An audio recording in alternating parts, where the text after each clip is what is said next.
And that also reminded me of Matthew 10, verse 10, Matthew 10, verse 34. Matthew 10, verse 34.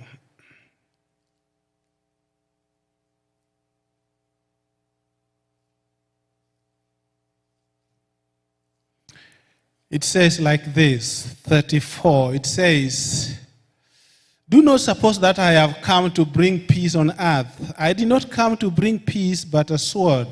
For I had come to turn a man against his father, a daughter against her mother, a daughter-in-law against her mother-in-law.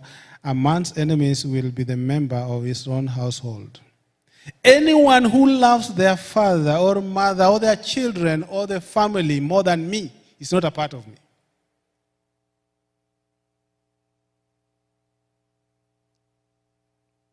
To cut the long story short, I went back.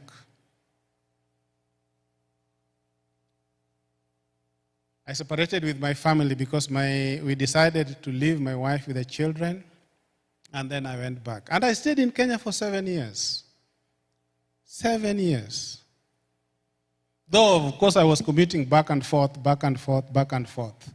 But I stayed away from my family because of the commitment which I had given. Of course, when I went back, of course, as usual, you'll find the Kenyans, they talk the way they talk. This one has come again without his wife. Oh, his wife has been married to a Mzungu. Oh, these are our children. What has gone wrong with them? Because the other time, others also came without their families. And this one again, we will not take them out there again. But they did know the story behind the story.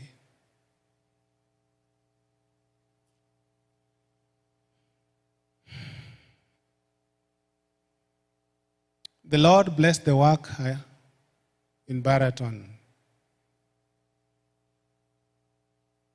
And so I asked the Lord on my knees, I asked him, what next? Because I fulfilled what you told me to do. I started the department, I started the program. I left when I was a dean there. And then I left when there were 250 students in that program.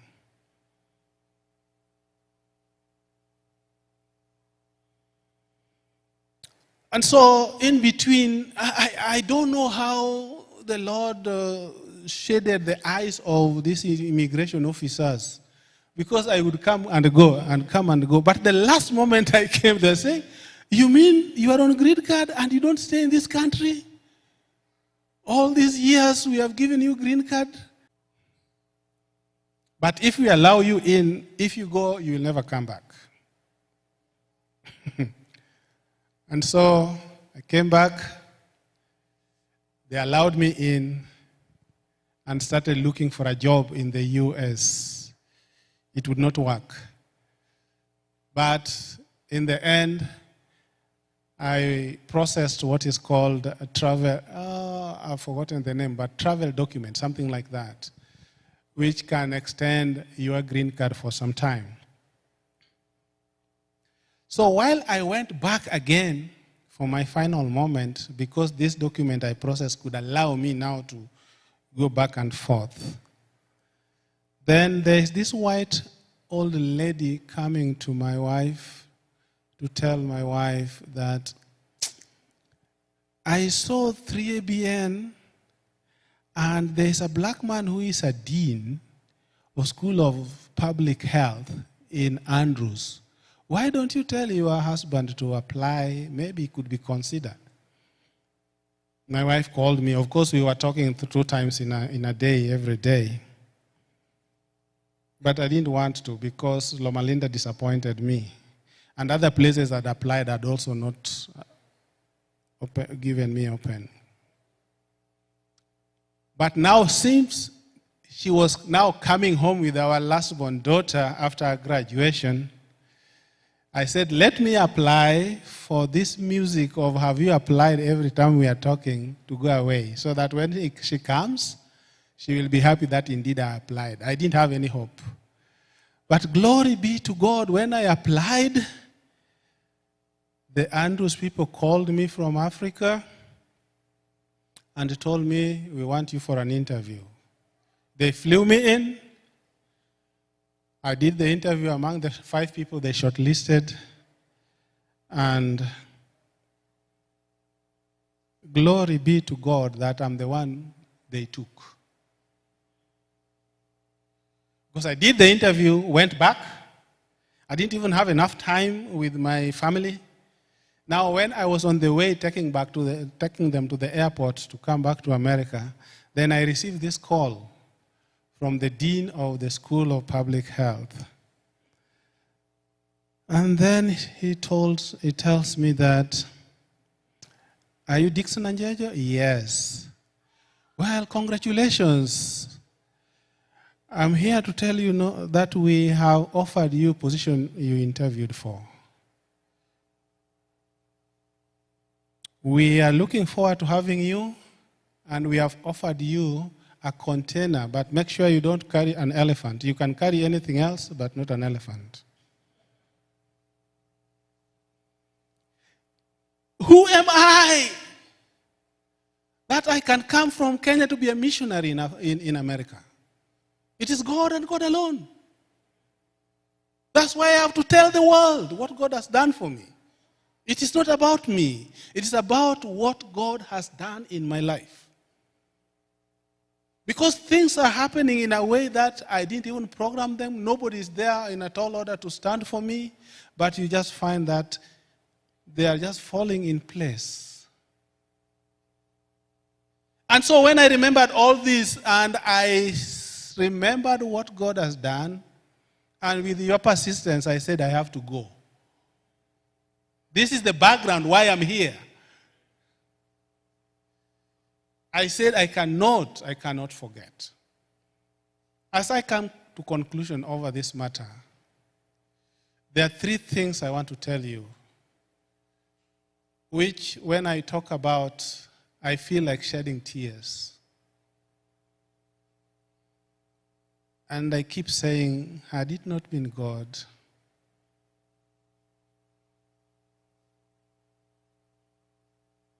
while I was in Africa, my eldest son, came to visit with me. We stayed for 3 years.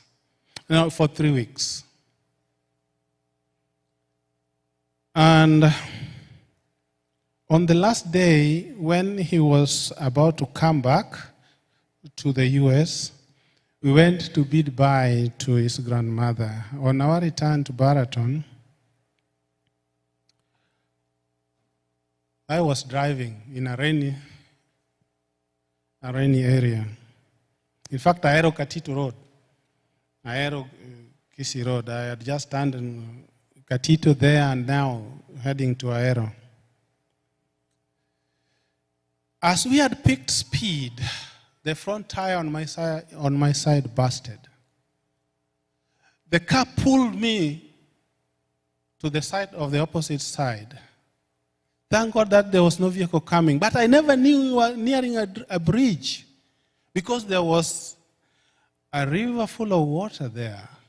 How God carried this car and flew over the river to the other side of the bank, I cannot explain. How the car hit the bank of the other side of the river and never flipped into the river, I cannot explain. How the car hit the top, the soil, not the hard concrete of the bridge, I cannot explain. Because the car hit and turned and looked back where we came from. We walked out unharmed, but the car was written off. God and God alone. And while I'm still processing these things with the police, 2-3 days later, I get a call from California. The call indicated that my second-born, Isaac, was involved in a very serious accident. Let me read you what the papers. It is there in the papers. It was there in the papers. Let me read to you what was written by the papers and the California Highway Patrol. It says over 1,600 customers in St. Helena, this is Napa, those who know where Napa is, were left without power early this morning when a single car accident on Silverado Trail wiped out a power post. The motorist, identified as Isaac Anjejo, that's my second born, he was 23 then, of Loma Linda, lost control of the car about 5:20 a.m. and struck a pole on the opposite side of the road. The impact caused lines to fall on the highway, and the area and the town was in darkness for over 7 hours.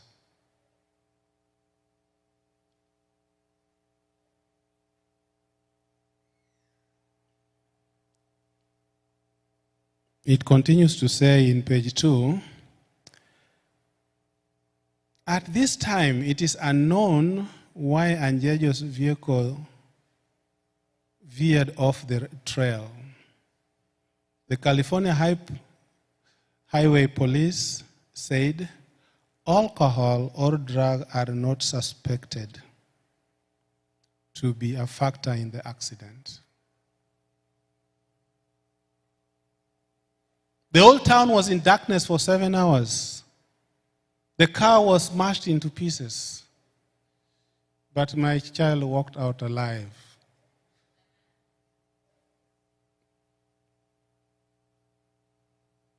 I become emotional when I remember this. Because had it not been God, my wife and my daughter would be alone. I would not be standing before you.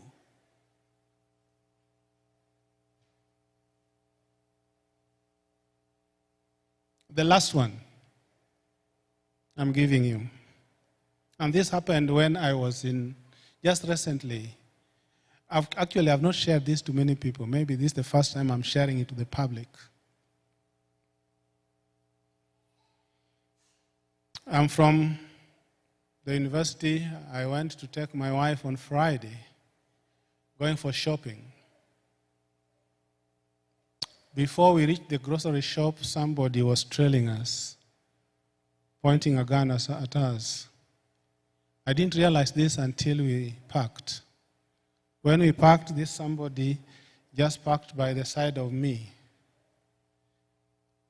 and called me, come out. I said, what? I don't know you. I rolled up my window, then I took off. As I took off, he also took off. I told my wife started crying. Hey, don't cry, but call the police immediately. Call the police immediately.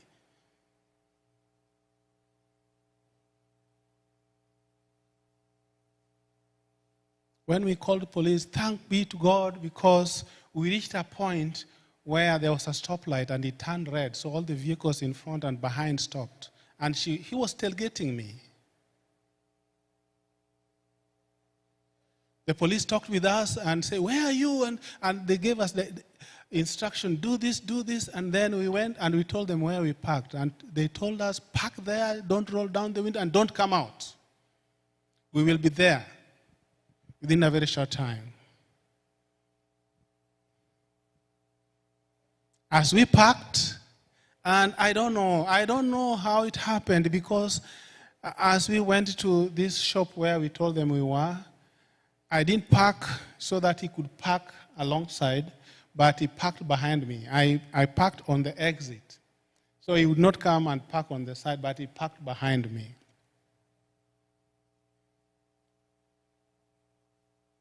I saw him roll down the window. But at that point, the police came. 2 vehicles cocked with their guns pointed at him. the Lord saved us. This is God in action. And that's why I have to tell the world. And that's why I have to serve my God, come what may. Whether I don't know how to preach, I will go. Wherever He sends me, I will go. And I'm sharing this because it is life and death. It is life and death. Minnesota, listen to me. Don't take your life for granted. God and God alone. I leave you with these words.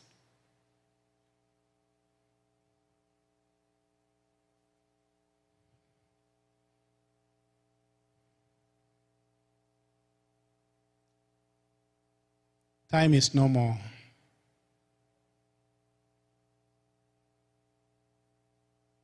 Think what the Lord has done for you and be ready to go wherever He sends you. You may not be a preacher. You may not be somebody who may do what other things are do, but consider the talent He has given you and share Jesus and tell the world what He has done for you. Be ready to go. It is in the going where you will honor your God. Leave the rest for Him. He will do it. And when you give Him honor and glory, you will see how He walks you from stage to stage for His sake. And so call other people, because we want to share Jesus. We want to share what Jesus has done for us. We want to share Jesus, how He has been good to us, so that we don't sleep on the pews. We don't become compliant, and we don't think that we have arrived. It is time to wake up. The time is now. God and God alone. God bless. Are you able to play that song?